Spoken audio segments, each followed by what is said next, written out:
April থেকেই বর্ধিত DA, April থেকেই বর্ধিত 4% ডিএ কার্যকর। মে থেকেই বর্ধিত ডিএ পাওয়ার কথা ছিল, কিন্তু সেই জায়গায় এপ্রিল থেকেই বর্ধিত ডিএ রাজ্য সরকারি কর্মীদের দেওয়া হবে রাজ্য সরকারের তরফে। আমাদের সঙ্গে রয়েছেন আমাদের প্রতিনিধি সোমরাজ। সোমরাজের থেকে বিস্তারিত জানতে চাইবো এই নির্দেশিকাতে ঠিক কি বলা হয়েছে। সোমরাজ, দেখো, রাজ্য অর্থ দপ্তর নির্দেশিকাতেই জানিয়েছে যে রাজ্য সরকারি কর্মচারীদের 4% যে বর্ধিত ডিএ যা মে মাস থেকে ইতিমধ্যেই পেতে শুরু করেছেন, তা এপ্রিল মাস থেকে দেওয়া হবে। অর্থাৎ অতিরিক্ত আরো 1 মাসের বর্ধিত ডিএ পাবেন রাজ্য সরকারি কর্মচারীরা। এই মর্মে রাজ্যের অর্থ দপ্তর নির্দেশিকা জারি করেছে।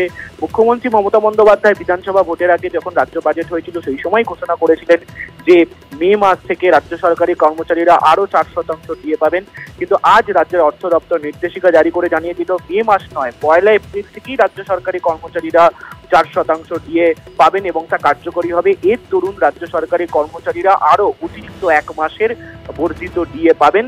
আজ রাজ্য অর্থ দপ্তর তেমনটাই নির্দেশিকা জারি করেছে। বেশ, ধন্যবাদ।